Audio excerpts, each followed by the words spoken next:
Olá, estamos iniciando mais um programa Argumentos. Hoje eu recebo aqui a doutora Kátia Paula Saft, juíza da 2ª Vara Judicial da Comarca de Horizontina, que veio a Santa Maria fazer uma fala, uma palestra no Centro de Educação, né, da Universidade Federal de Santa Maria, no curso de doutorado, falar um pouco para nós sobre direitos humanos, sobre a criança e adolescente, essa relação, e contar um pouco, né, da sua experiência. Quem está passando pelo nosso programa, então, para conversar com o nosso telespectador e contar um pouquinho para nós, nesse nosso pouco tempo, do que a senhora já compartilhou hoje à tarde, então, na Universidade Federal de Santa Maria. Na última quarta, dia 18, foi, então, o Dia Nacional de Combate à Violência Sexual contra a Criança e Adolescente. Então, vamos conversar um pouco sobre isso, que é um assunto pertinente. Quero iniciar agradecendo, então, a sua disponibilidade. Tem que retornar a Horizontina e passou um pouquinho aqui pelo nosso programa, né? Muito bem-vinda. Tenho certeza que o nosso telespectador vai adorar a sua fala. Obrigada. Inicialmente eu quero aproveitar também esse momento, né? Agradecer o convite que a universidade me fez, que veio através também do amigo, colega, professor Alisson. Dizer que me sinto muito privilegiada de estar nessa casa, que é um espaço público, e poder falar um pouco do nosso trabalho e também dessa maneira tentar contribuir para um trabalho melhor, compartilhar a minha experiência, ouvir, né, colegas tão gabaritados como hoje nós podemos contatar, e dizer que realmente ao juiz, ao judiciário, esse é um tema muito caro, né? A infância e a juventude é um tema que tem que ser muito bem tratado, tem que ser muito bem abordado. Se nós queremos ter realmente, né, uma pátria melhor, nós temos que tratar das nossas crianças e adolescentes. Então, receber um convite desses e de um público tão gabaritado, não tinha como recusar esse convite, né? Tá bem. A senhora falava hoje à tarde, eu vou pegando um pouco do que a senhora falava para lhe questionar. E a senhora falava um pouco, então, sobre essa importância de estabelecer relações de diálogo, de a gente divulgar as questões da criança e do adolescente, para que a gente possa ter um mundo melhor, né? Para que a gente possa, de repente, diminuir essas demandas que envolvem a criança e o adolescente a partir do diálogo, do esclarecimento do que tem acontecido. E a sua fala ela é muito rica, porque a senhora tem a experiência exatamente dessas demandas, esses litígios que acontecem e envolvem, então, as crianças e o adolescente. A senhora pode comentar brevemente com o nosso telespectador quais são os principais casos, né, de envolvimento, quais os principais casos que chegam, né, à jurisdição, seria o caso da violência, né, o que acontece mais? O maior número de casos realmente, e esse número que nos chega, né, é importante dizer, né, que ele não é o número que efetivamente ocorre. É um número que vem até nós e que representa um número muito pequeno daquilo que realmente acontece. Então, a violência, como nós referimos hoje à tarde, ela pode ser física, e é a mais comum, a mais aceita socialmente. Ela pode ser psicológica, muito comum também, e por vezes nem mesmo percebida. A pessoa pratica e não percebe estar praticando uma violência. A violência por omissão, que nós comentamos hoje à tarde, né? A absoluta indiferença. Você não olha por aquela criança, você não olha por aquele adolescente, e é uma forma de violência, né? E que vai gerar mais violência. E a mais grave de todas, que nós tivemos bastante hoje à tarde, que é a forma da violência sexual. De todas essas formas, a física é a que mais chega, né? Então, creio que ela ocorre muito mais do que chega, mas é a que mais chega. Mas os números de violência sexual, os números de violência psicológica e de omissão, eles são significativos. E especialmente assim, no caso da violência física, é muito difícil trabalhar, porque normalmente esse público que chega, ele é um público que culturalmente aceita aquela violência, né? Então, para que você consiga cessar aquela violência, não basta uma conduta punitiva. A punição é uma consequência do ato. Mas se você quer que aquela conduta não se repita, você tem que trabalhar aquela violência. É educativa também. Exatamente. Só que se nós estamos tratando com pessoas que aceitam essa violência, né? Eles banalizam, eles não veem isso, por vezes nem veem como uma violência. É natural. É cultural. Então, tem que haver um trabalho todo para essas pessoas mudarem essa cultura, porque senão você estará punindo o agressor daquele ato, Mas, de qualquer sorte, aquela criança agredida, aquele jovem agredido, ele vai continuar sendo agredido, né? Essa violência ela vai continuar ocorrendo. Então, é uma das formas que mais ocorre e aqui dá bastante trabalho. A senhora acredita que essa violência física ela chega mais ao judiciário porque ela é visível? E aí a escola denuncia, algum vizinho denuncia, e talvez a violência sexual e essas outras formas de violência, elas não são visíveis? Elas podem ser melhor camufladas, né? Porque para nós chegarmos até esses casos, a gente precisa da cooperação, né, de pessoas, de órgãos, de instituições que nos tragam essa situação. Quem deveria denunciar essa violência normalmente é quem mais a pratica, né? Sim. Os maiores responsáveis pela violência normalmente são aqueles que deveriam estar protegendo aquela criança, aquele adolescente daquela agressão, que são os integrantes da família, não necessariamente pai e mãe, mas temos várias constituições de família nessa nossa sociedade atual. E por conta disso, nós temos que contar com pessoas que nos tragam, instituições que nos tragam, e com certeza a física é uma das que mais chega, porque ela é aparente. Você não consegue, com uma criança que é, por lei, obrigada a ir na escola todos os dias, esconder uma lesão aparente. A criança, 2 dias pode faltar. No terceiro ela vai ter que ir na escola, porque senão o conceito tutelar vai atrás. Vai ter algum hematoma. E ela possivelmente ainda tem um hematoma. E hoje, graças a Deus, né, graças à qualificação das pessoas, das nossas equipes, do Estado como um todo, as pessoas estão mais qualificadas, estão melhor orientadas e sabem como conduzir essas situações. E elas acabam chegando em menor número. O que eu penso não representar um crescimento do número de violência, mas sim apenas que ela consiga chegar mais até o judiciário. E é a própria criança que pede socorro? É a criança que vai atrás dessa denúncia? Ou é por terceiros, é pelo professor ou pelo vizinho que chega? A criança, por vezes, ela pede sim, mas ela pede para esse interlocutor, né? Então, por vezes a criança se identifica com um professor, com um conselheiro no qual deposita uma confiança, numa pessoa que lhe é querida e acaba contando. Então, é preciso que essas pessoas estejam preparadas para trazer essa demanda também. Mas essas pessoas, muitas vezes, um próprio vizinho acaba não denunciando por medo de se expor, né? E eu acho importante que a senhora esclareça para o nosso telespectador se existe uma divulgação ou se essa pessoa o nome dela não é divulgado, como que acontece essa pessoa que faz a denúncia? Se a pessoa fizer a denúncia e solicitar que o seu nome seja preservado, com certeza esse nome deve ser preservado, né? Até porque não é uma necessidade da apuração daquele fato a divulgação de quem foi o autor da denúncia. A partir da denúncia, a pessoa se preservando, os fatos serão averiguados, serão investigados pelos órgãos competentes e uma vez constatados, a pessoa será responsabilizada. Ou seja, não tem nenhuma diferença entre um caso, por exemplo, que o Conselho Tutelar descobre, porque a escola, por exemplo, verificou uma lesão, e um fato em que um vizinho denunciou, por exemplo, né? Claro que se o vizinho contar que ele denunciou, a pessoa vai saber. Sim. Agora, se o vizinho fizer a denúncia e solicitar, olha, eu quero me preservar porque eu sou vizinho, eu só gostaria que fosse feita alguma coisa porque eu não tolero esse tipo de situação, eu me compadeço disso, eu quero que seja feita alguma coisa, esse nome vai ser preservado, ele tem que ser preservado. A senhora falava na formação de uma rede de apoio, né? Tanto sua, trabalhando, as pessoas que também vão trabalhar no auxílio dessa criança, desse adolescente, mas talvez uma rede para que aconteça essa denúncia, né? Que vai envolver a investigação pelo Conselho Tutelar, pelos professores, pela própria polícia, Ministério Público. E aí eu entendo a importância da gente falar sobre isso e desse sigilo, dessa existência do sigilo, claro, para evitar e incentivar até que o nosso telespectador que está assistindo e sabe de alguma situação, né, que ele não tenha medo de fazer esse tipo de... Normalmente as pessoas questionam isso, assim, que garantias eu vou ter se eu denunciar, né? E eu costumo responder de uma outra maneira. A garantia que tu tens ao não denunciar é de que esta violência ela vai continuar acontecendo. É a única garantia que tu tem. Agora, existem mecanismos para nós preservarmos as pessoas que nos auxiliam? Sim, e eles têm que ser observados.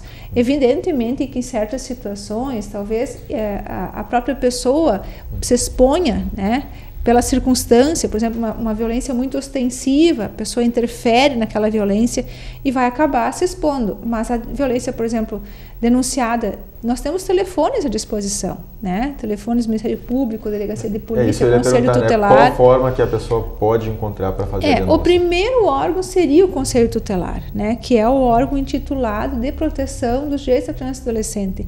Então, a pessoa pode fazer a denúncia ao Conselho, o Conselho vai fazer a averiguação dessa situação. Por vezes, até são necessárias mais visitas para que seja confirmada.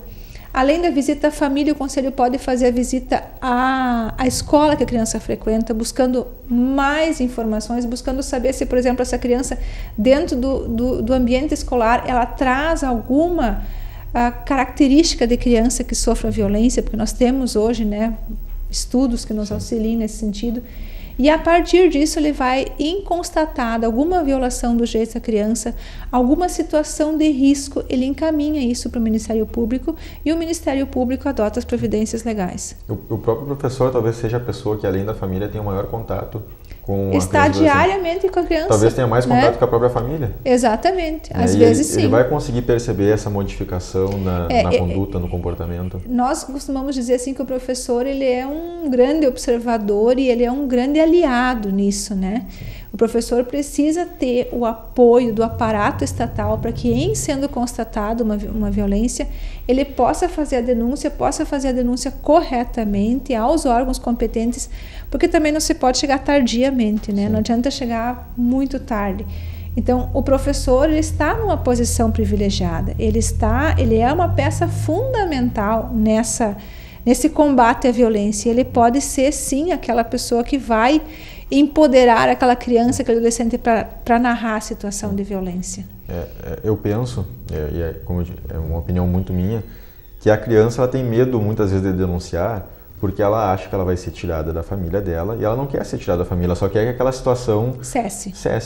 Exatamente. Então, muitas vezes o próprio pai fala, vai lá, me denuncia no Conselho Tutelar que vão te levar para uma casa, para um lar.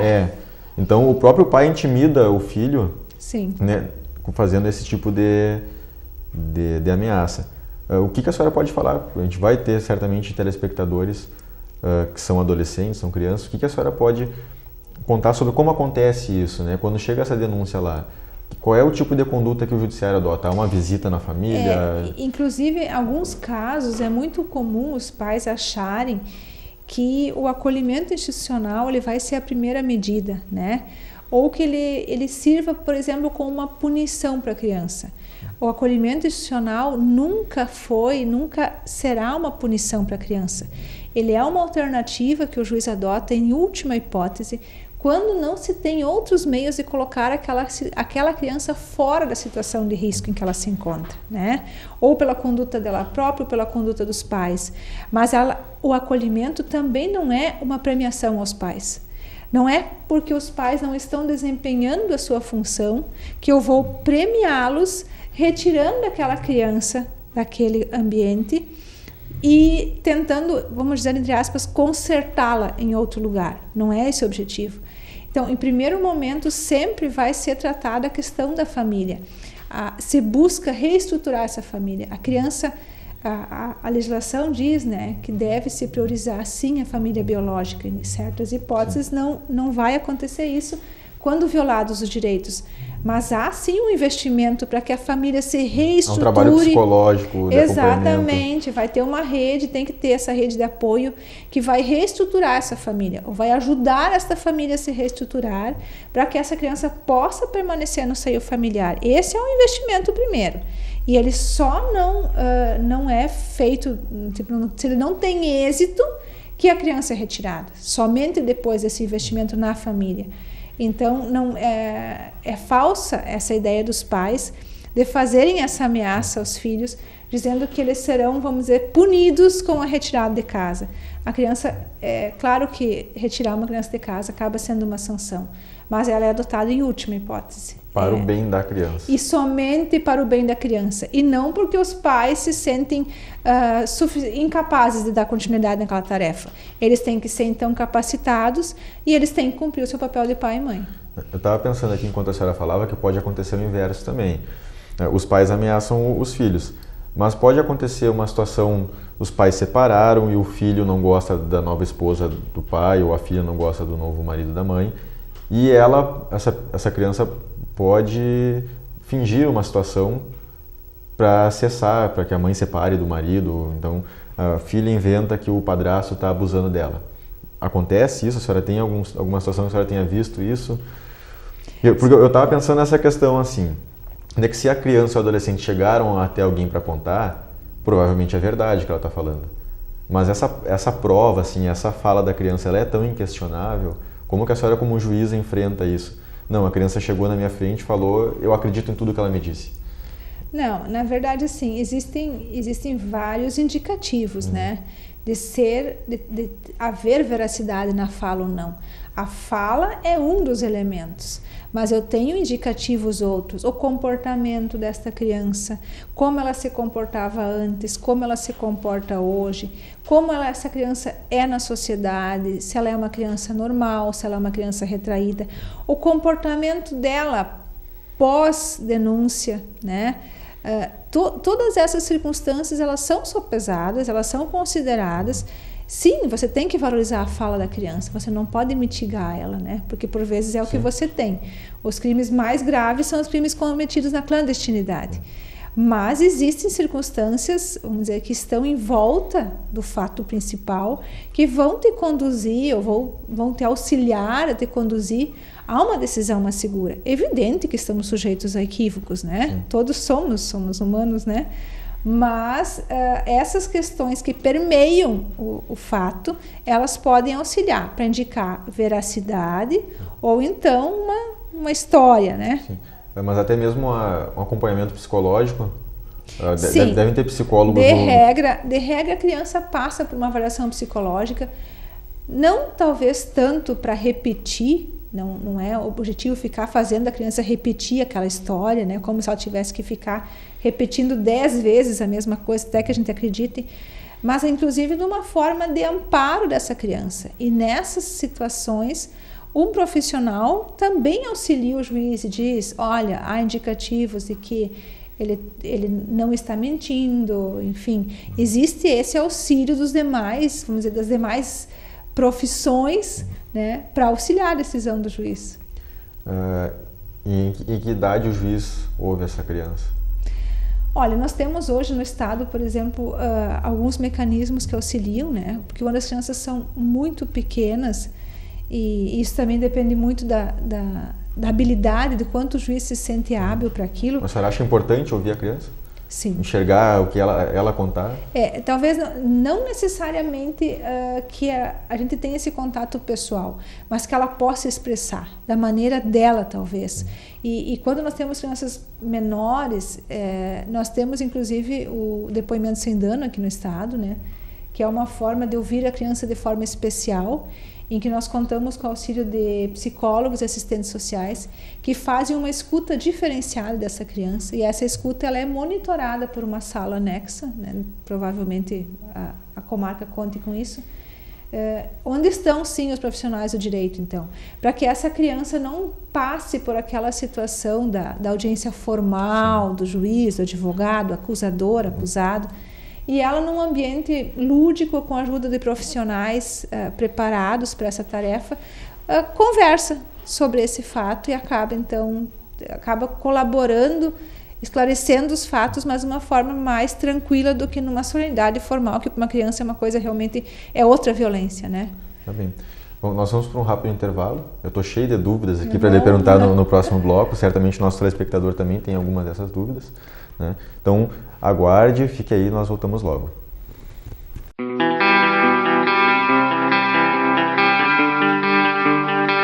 Informativo Casa do Poeta Santa Maria. Apoio Cultural Bela Trento Restaurante e Pizzaria e Membuí Corretora de Seguros. Livraria Casa da Cultura.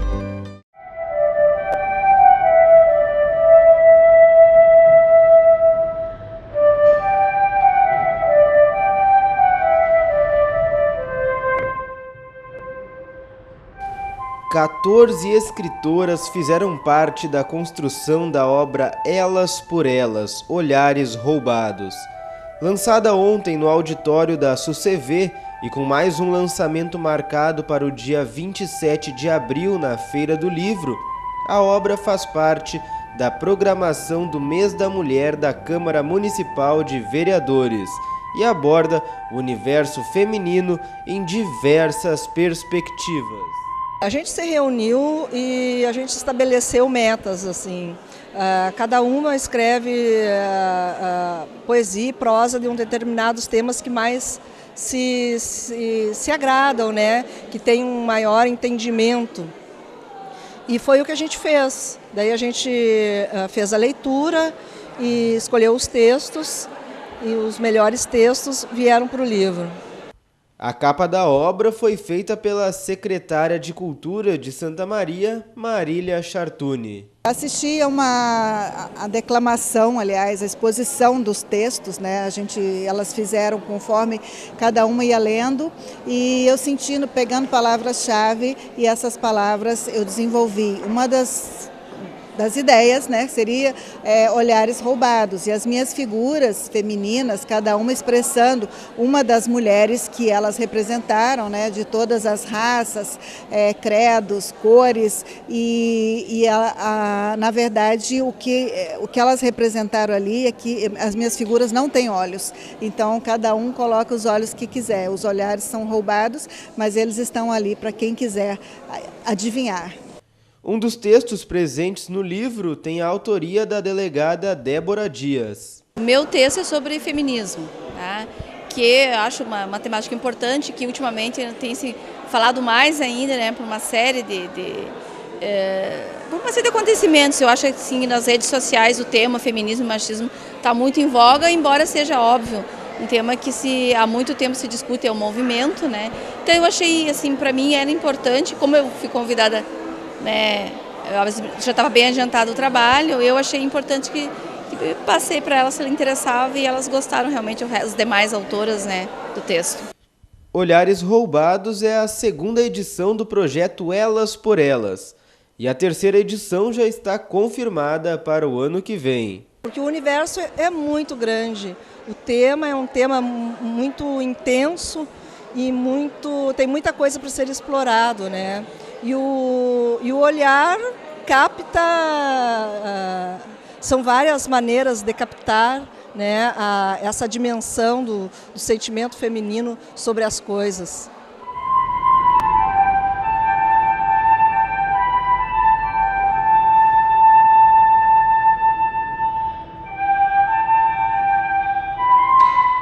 Informativo Casa do Poeta Santa Maria.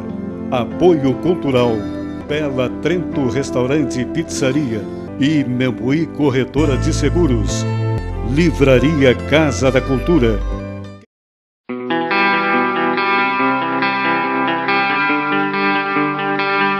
Retornamos no nosso rápido intervalo. Eu estava conversando um pouco com a doutora Kátia e tirando um pouco das minhas dúvidas, que certamente todas eu não vou conseguir conversar nesse próximo bloco.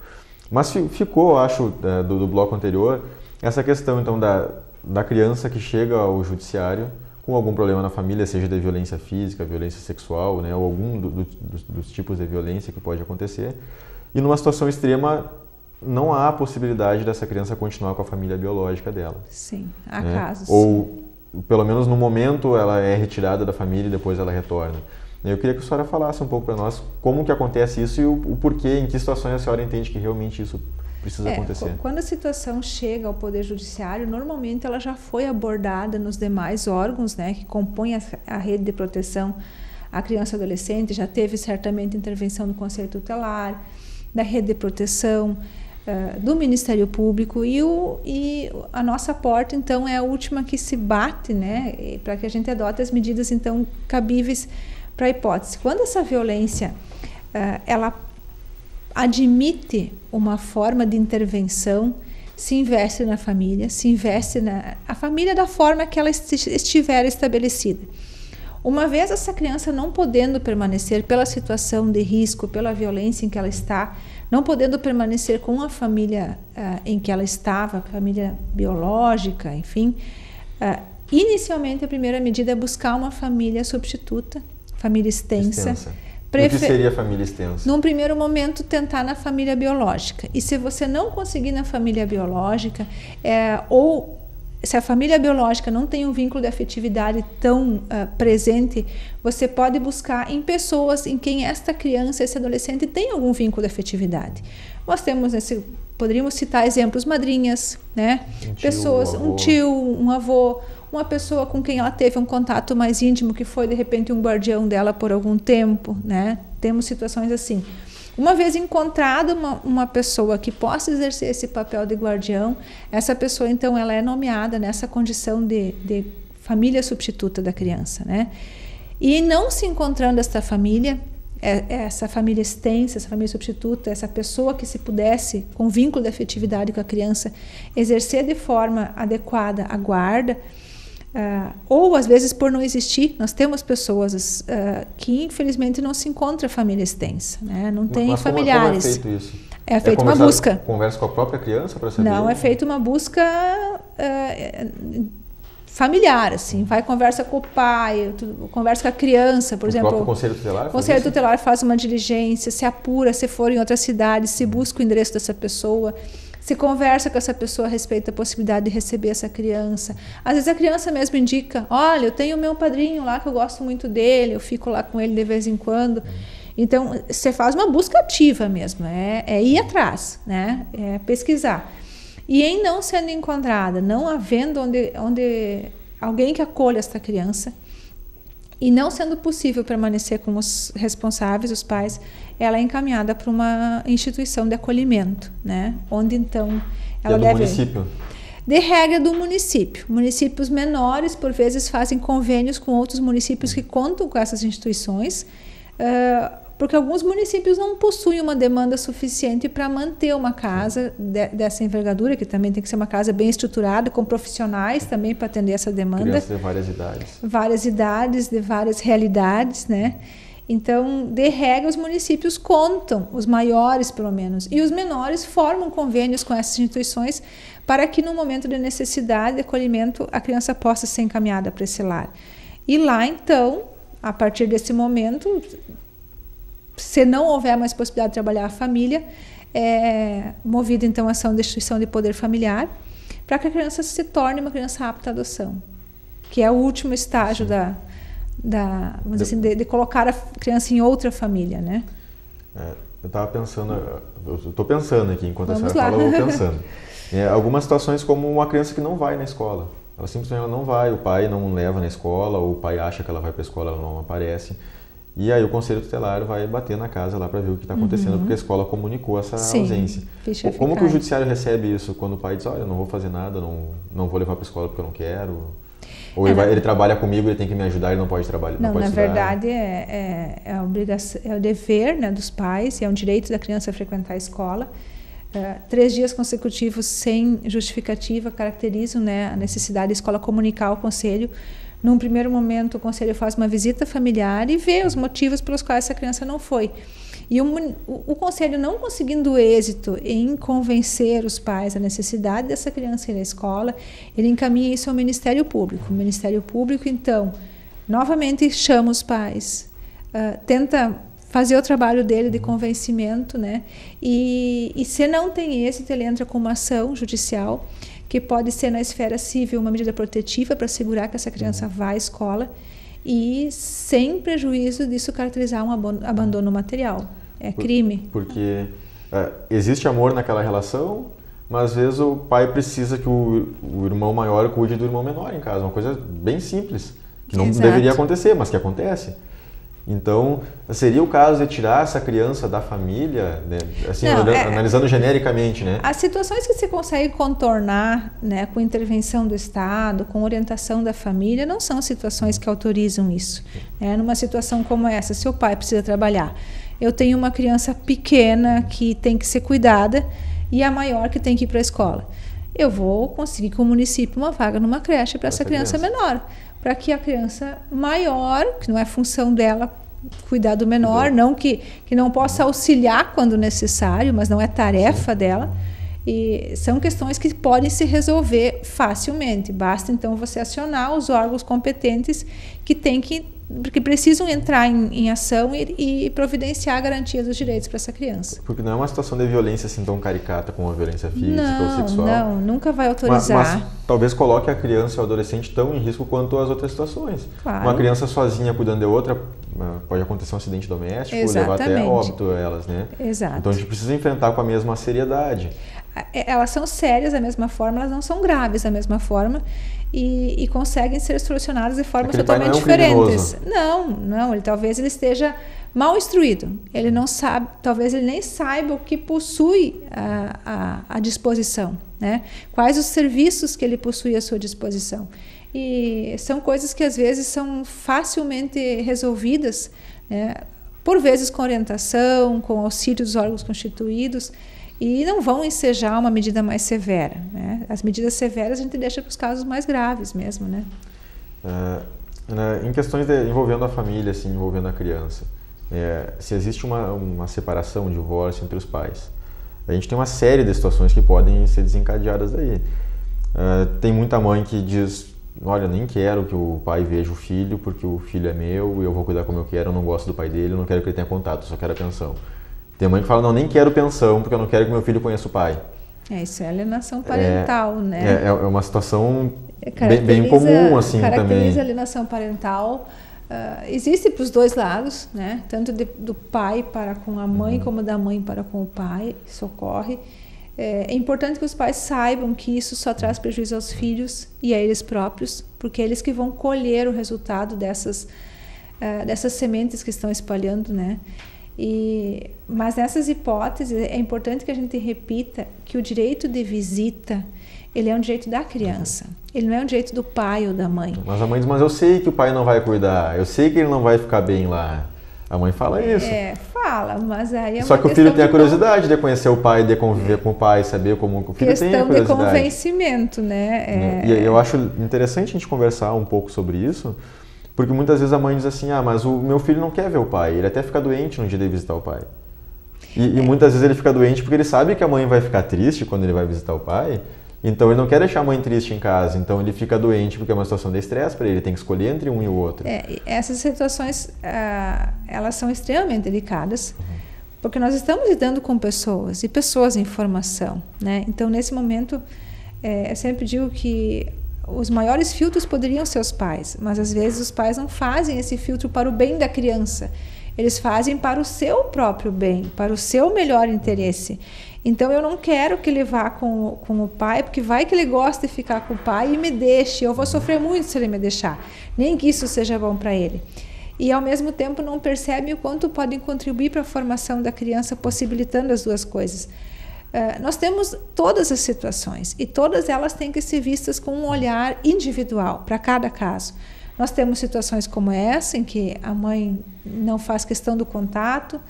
Nós temos situações em que realmente ocorre o abandono, né, em que não há interesse pela visita, e essas crianças sofrem muito, né, e às vezes com visitas pré-agendadas e que são falhadas pelos pais, gerando uma frustração muito grande nas crianças, com consequências para muito tempo, né? Porque aguarda por aquilo e aquilo não acontece. Situação de sofrimento. Se sente culpado, o pai não vem me ver porque ele não gosta de mim, ele não gosta de mim, exatamente. E será que ele vem um dia ainda, né? Como tem situações essas em que, mas a mãe vai ficar chateada, ela vai pensar que eu gosto mais do pai do que dela, se eu for com o pai. Mas a gente precisa evoluir nessa área. E os responsáveis precisam compreender que as duas figuras são importantes. As duas são necessárias para a formação dessa criança.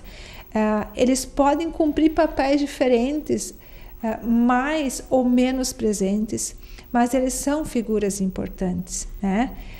E sempre que possível, sempre que for bem para a criança, sempre que isso beneficiar a criança. Veja bem, a visita ela pode ser inclusive negada.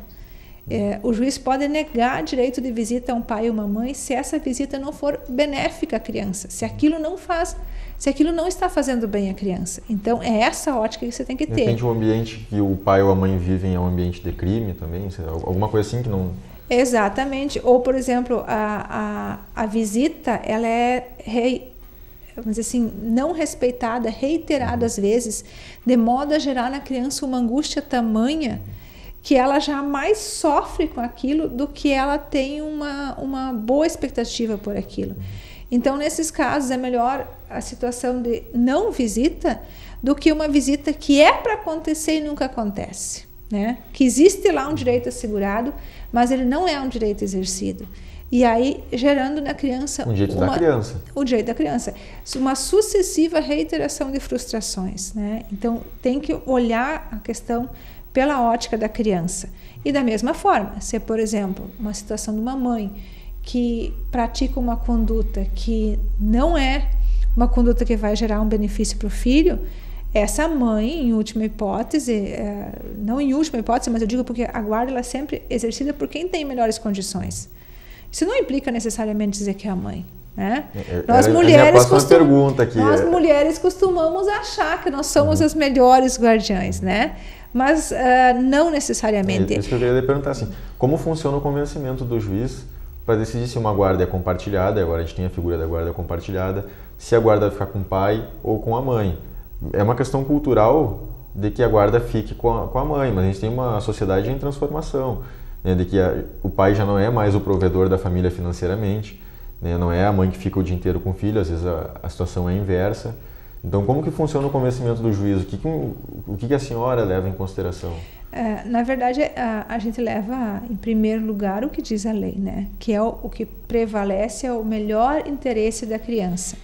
Essa questão cultural de a mãe permanecer com a guarda, ela não é pautada na conduta dos juízes. Ela é uma questão cultural, como você bem disse, né? Então, eu tenho essa decisão reiteradas vezes em processos, porque reiteradas vezes quem assume este encargo é a mãe. Muitas vezes o pai prefere não ficar com a guarda do filho. E se omite, não faz questão sequer de discutir esse ponto. A separação, na maioria das vezes, né, isso é um ponto incontroverso. A guarda para a mãe. E aí visitas estabelecidas ali, normalmente são os pontos mais fáceis de se trabalhar. Mas nós temos, né, hoje muitos casos de pais assumindo guarda. Guarda compartilhada, que pressupõe um diálogo entre os pais e eles conjuntamente decidir o que é melhor para os filhos, e isso pressupõe uma boa relação, né? Ela até pode passar pelo judiciário, mas ela exige que esses pais tenham um excelente diálogo. Do contrário, não há guarda compartilhada, porque a base da guarda compartilhada reside em os pais conjuntamente deliberar sobre os interesses da criança. Exatamente como ocorria antes da separação. A guarda compartilhada é uma figura que passa do casamento para a separação, trazendo tudo aquilo que os pais praticavam antes de se separarem para o momento posterior à separação. Basicamente é essa a ideia, né? Não transferindo responsabilidades, e sim dividindo essas responsabilidades, compartilhando essas responsabilidades. Mas nós temos muitos casos, sim, de pais assumindo a guarda dos filhos, e nesses casos, assim, não existe um pré-conceito, né? Não existe uma definição do juiz de dizer, não, eu prefiro a guarda da mãe. O que acontece, sim, é que no mais, às vezes, essa predisposição ela já vem pronta. A impressão que eu tenho é que não há uma igualdade nessa... Não há uma igualdade. Nessa situação. O juiz, ele não vai conceder a guarda para a mãe se tiver alguma situação que desabone ela. Senão, pelo menos o que eu observo, assim, a impressão que eu tenho é que acontece assim, de que a guarda, em regra, fica com a mãe. E isso baseado nessa questão cultural. Nessa questão cultural? Sim, isso, na verdade, o que acontece, essa nossa cultura de a mãe permanecer com a criança, isso não é uma opção do judiciário, é uma opção que as pessoas praticam ao longo do tempo, ela se traduz numa verossimilhança de que a mãe cuida bem, né? Eu tenho ali uma premissa de que mãe cuida bem. Mas nós temos casos em que o pai cuida melhor, né? Mas então, nós temos ditado de que o instinto de mãe é diferente que o instinto do pai, né? Talvez, eu acho que baseado nessa premissa que eu disse, né? Nessa repetição de circunstâncias, de vezes em que a criança fica com a mãe. Então, se até o pai confia que a mãe cuida melhor, porque no maior número de vezes o pai não questiona a guarda, se os pais também acreditam que a mãe cuida melhor, então nós judiciários também confiamos nessa premissa, né? Mais ou menos nessa... E tem alguns estudos de psicólogos e psiquiatras dizendo que num determinado período da vida, pelo menos para a filha mulher, para a menina, é importante o contato com a mãe para o desenvolvimento. E isso certamente é levado em consideração na hora da Exato. decisão. Quando nós temos uma discussão, né, uma discussão quanto à guarda, invariavelmente é necessário que a gente avalie essas crianças de alguma maneira, que a gente ouça elas. É isso que eu ia perguntar. De uma forma, ouve sim, de uma forma especial, né? Nunca questionando essa criança com quem tu queres ficar. Tu vai ficar com o teu pai, tu vai ficar com a tua mãe. Não, a criança não deve ter sobre si o peso dessa decisão. Ela pode contribuir para a decisão do juiz, informando, né, contando fatos, revelando situações, rotinas, perfil do pai, perfil da mãe, narrando como ela se sente com um, como ela se sente com o outro. E todas essas informações elas vão contribuir para a formação do convencimento, mas nunca de uma forma direta, né? Porque, como tu bem colocaste, seria um peso para a criança, né? Ela tem que escolher. Até mesmo porque talvez a decisão dela também fosse viciada. Porque aí a criança percebe, por exemplo, que a mãe sofre muito, então eu vou ficar com a mãe, porque o pai sofre menos se eu fico longe do pai. E a mãe vai sofrer demais se eu ficar longe da mãe. Então, essas decisões, elas sempre podem também estar viciadas. Como nós temos crianças assim, né, a partir de uma certa idade, que embora, quando ouvidas ou por psicólogo ou pelo juiz, os agentes, né, envolvidos no atendimento buscando fazer essa escuta de uma forma um pouco diferenciada, e a criança chega e diz assim: tia, eu quero ficar com fulano, né? Deixa claro. Deixa claro. Às vezes também até por um interesse. Ela sabe que o pai vai deixar fazer isso, que a mãe não deixa. Ou até porque ela diz: olha, eu vou ser ouvido, então eu vou falar. Né? Tem criança que diz isso: eu vou lá, eu vou falar com o juiz e eu vou dizer. Às vezes não. Às vezes ela vai fazer o jogo inverso. Sim. Mas a gente tem que procurar encontrar colaboradores, né? E várias circunstâncias que possam nos ajudar nessa decisão. Não é fácil, né? Bom, nós vamos chegando ao final do nosso programa, infelizmente, eu tinha muitas dúvidas ainda, muitas coisas para conversar com a senhora. Vou agradecer a sua participação. Eu vou pedir, assim, um breve recado para o nosso telespectador, que a senhora incentive, então, a pessoa que tem conhecimento de algum tipo de violência, criança ou adolescente, que faça esse contato, essa comunicação, né, para que a gente evite que essas situações vão se repetindo. Nós gostaríamos de reiterar, então, em nome do Poder Judiciário e de toda a sociedade, que muito nos envergonha estes números que nós temos de violência contra a criança e adolescente. Mas para mudar esse quadro, nós não estamos e não podemos estar sozinhos. Nós precisamos contar com toda a sociedade. Então, não sejamos apenas pessoas que entendam essa violência como uma violência banal. É uma violência que ela está aqui hoje, amanhã ela vai continuar ali e ela pode te afetar. Então, se você não denunciar para o bem desta criança, para o bem deste adolescente, ou faça pela sociedade como um todo, porque ao fim e ao cabo, essa violência ela pode se refletir na tua casa, na tua família, na tua propriedade. Então, se nós queremos um Brasil melhor, nós temos que nos engajar e nós precisamos denunciar qualquer tipo de violência. Bom, o programa Argumentos mais uma vez agradece a sua participação. Obrigada. Desejo um bom retorno Horizontina. Né? Muito obrigada. Que leve boas lembranças de Santa Maria e que retorne. Com toda certeza. E quando a senhora estiver em Santa Maria, por favor, venha ao nosso programa. Muito obrigada, muito obrigada. Até logo, muito obrigado pela sua atenção. Né? Você pode entrar em contato no nosso Facebook ou por e-mail sugerindo pautas. Por favor, participe.